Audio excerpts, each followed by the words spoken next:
बात ऐसी है ना कि ये ईवीएम पे चुन के आने वाले लोगों ने ऐसी बातें नहीं करनी चाहिए। ईवीएम छोड़ दो, फिर इनको भी बहुत बड़ा आत्मचिंतन करना पड़ेगा। वही तो है ना, वो पहले आंकड़े सामने रखते हैं। ये कौन सा, ये आज तक कभी आपने देखा है कि हम लोग इतने सीटें चुन के लाएंगे और उतनी सीटें आती है? इसका मतलब क्या है? दोस्तों नमस्कार, स्वागत है आपका HW न्यूज में। मैं हूं रविशंकर शर्मा। ईवीएम के विरोध में देश की विपक्षी पार्टियां अब एकजुट होना शुरू हो रही हैं, जिसकी शुरुआत महाराष्ट्र से हो चुकी है। महाराष्ट्र में अक्टूबर महीने में विधानसभा के चुनाव होने वाले हैं, जिससे पहले विरोधी पार्टियां ईवीएम हटाओ बैलेट वापस लाओ का नारा दे रही हैं और ऐसा नहीं करने पर विरोधी पार्टियां चुनाव का बहिष्कार भी कर सकती हैं। मनसे प्रमुख राज ठाकरे के नेतृत्व में सभी विरोधी पार्टियां एक साथ आई और देश में होने वाले चुनाव में ईवीएम का विरोध किया। सीपीआई और अन्य प्रादेशिक पार्टियों के प्रमुख मुंबई में एक मंच पर दिखाई दिए और ईवीएम के खिलाफ आंदोलन की उन्होंने घोषणा कर दी। वहीं राज ठाकरे इस भूमिका को लेकर केवल राज्य में ही नहीं तो देश भर के नेताओं से मिल रहे हैं।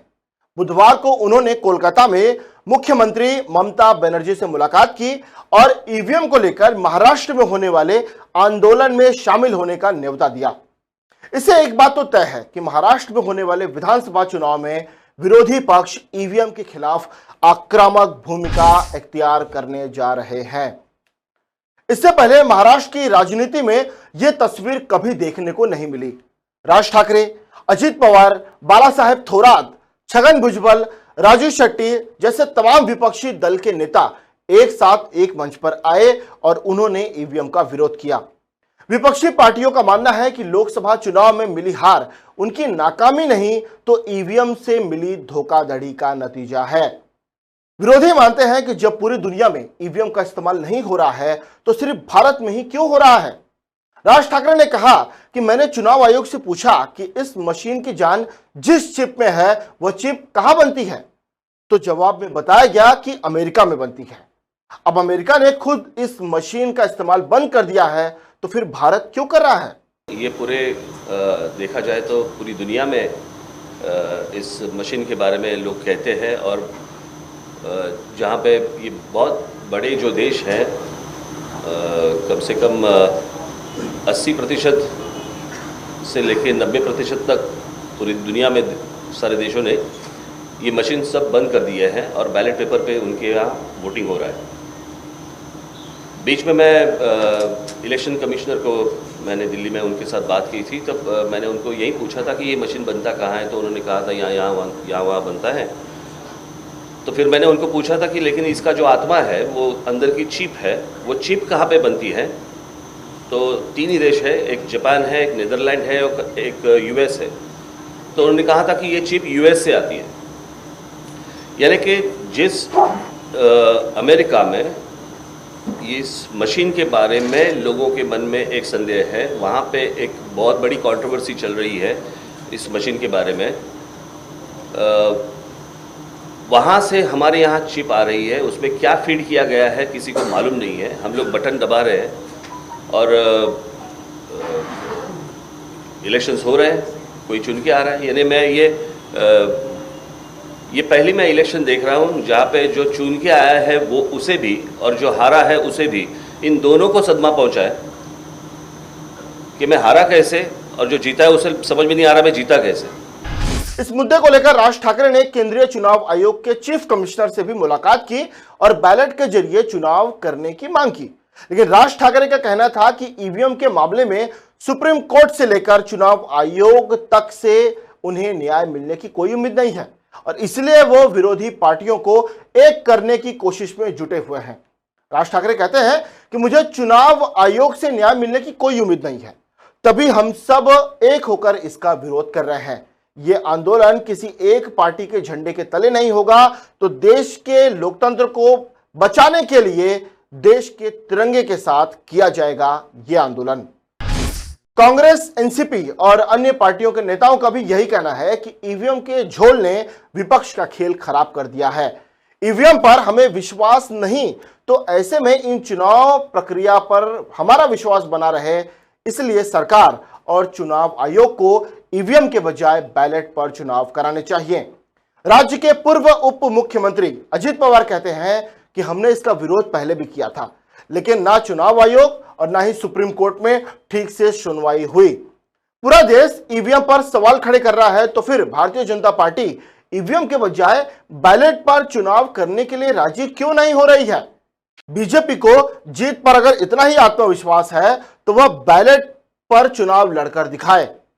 एनसीपी नेता अजित पवार कहते हैं कि लोकसभा चुनाव के नतीजे वही रहे जैसा कि उन्हें अनुमान था। उन्होंने कहा कि पार्टी ने पहले ही मांग की थी कि लोकसभा चुनाव बैलेट पेपर पर हो। निर्वाचन आयोग और सुप्रीम कोर्ट से मांग की गई, लेकिन सुनवाई नहीं हुई। वे कहते हैं कि विधानसभा चुनाव के लिए लगभग सभी पार्टियों की मांग है कि वोटिंग बैलेट से हो। हमें किसी पर शक नहीं है, लेकिन पारदर्शिता भी होनी चाहिए। ईवीएम को लेकर शंका अभी भी बरकरार है। उधर एनसीपी के वरिष्ठ नेता छगन भुजबल ये कह रहे हैं कि अगर सत्ताधारी पार्टियों को अपनी जीत का यकीन है तो उन्हें बैलेट पेपर से वोटिंग करवाने से परहेज क्यों है? अगर वो ईवीएम से जीत सकते हैं तो फिर बैलेट पेपर से भी जीत सकते हैं। भुजबल के मुताबिक जनता का चुनावी प्रक्रिया में विश्वास बना रहे, इसके लिए बैलेट पेपर से चुनाव करवाना बेहद जरूरी है। अब महाराष्ट्र में विपक्ष आंदोलन करने जा रहा है। 21 अगस्त को मुंबई में विपक्ष ईवीएम के खिलाफ रैली करने जा रहा है और इस विरोध मार्च में बड़ी संख्या में लोगों के शामिल होने की उम्मीद जताई जा रही है। इस मार्च से पहले महाराष्ट्र की जनता से ईवीएम के विषय पर विपक्ष उनकी राय भी जानेगा, जिसके लिए महाराष्ट्र की जनता को फॉर्म दिए जाएंगे और उनके जवाब को चुनाव आयोग और सरकार के सामने पेश किया जाएगा। पिछले कई सालों से सब लोगों में ये कहना है कि ईवीएम जो है, हम लोग जो बटन दबाते हैं वो बटन कमल पे जाता है, किसी अलग पार्टी को जाता है। तो हम लोगों का ये कहना है, और सारी पार्टियां आज कांग्रेस है, राष्ट्रवादी कांग्रेस है, मनसे है, कम्युनिस्ट है, शेकाप है, सब एक साथ आए हैं और उन्होंने ये मांग की है। और ख़ास करके मनसे के राज ठाकरे जी ने यहाँ पर ये किया कि सबको एक साथ लाया है। वो परसों ममता बनर्जी को मिलने आए थे और यहाँ पर इन्होंने ये मांग की है कि अगले आने वाले 21 तारीख को हम सब लोग एक साथ आके जनता से हम लोग मोर्चा करेंगे। अपील किया है कि हम सब लोग साथ में आएंगे कि हमें हमारा मत ये ठप्पा मार के यानी बैलेट पे होना चाहिए, और इसके लिए तैयारी शुरू कर दी है। हम लोगों ने फॉर्म भर के लेने वाले हैं। हर एक गांव में ये फॉर्म जाएंगे और फॉर्म लोग भर के देंगे कि हमारा मतदान ये बैलेट से ही होना चाहिए, हमें ईवीएम पे विश्वास नहीं है। आपको मालूम है कि डॉक्टर बाबा साहेब अम्बेडकर ने जो संविधान दिया है हमें, वो संविधान ने हमें संवैधानिक अधिकार दिया है मतदान का। तो अगर लोगों का विश्वास ही नहीं होगा तो ये विकास जब तक करते हैं तो विश्वास की भी बात कीजिए। जनता का विश्वास आज ईवीएम पे नहीं है।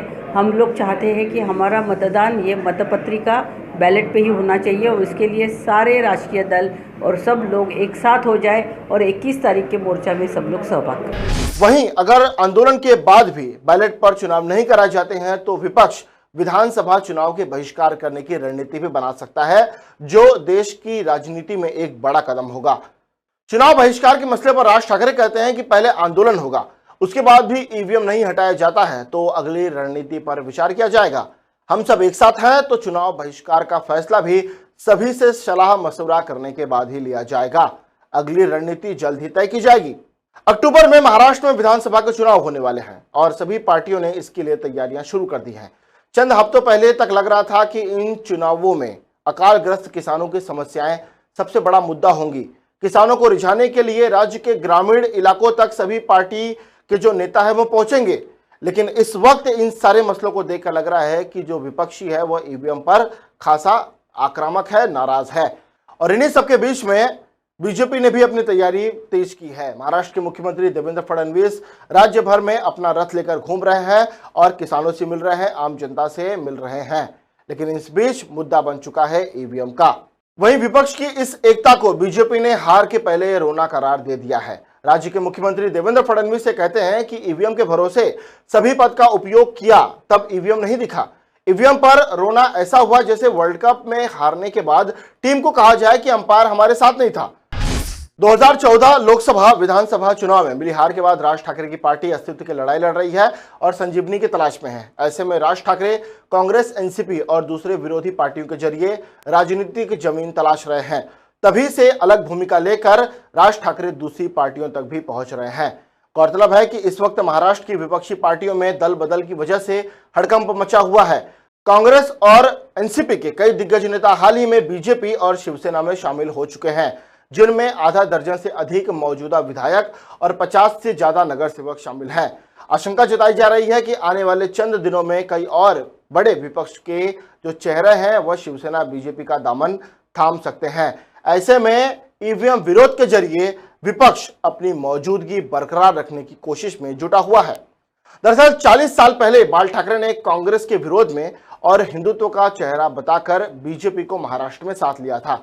अब 40 साल बाद दूसरे ठाकरे मोदी विरोधियों को राष्ट्रीय स्तर पर एक करने की कोशिश में जुटे हुए हैं। ऐसे में ममता बनर्जी के बाद राज ठाकरे, अखिलेश यादव, मायावती, चंद्रबाबू नायडू, अरविंद केजरीवाल जैसे नेताओं का भविष्य में साथ आने की संभावना भी अब गर्म हो चुकी है। फिलहाल के लिए बन रही एचडब्ल्यू न्यूज के साथ नमस्कार।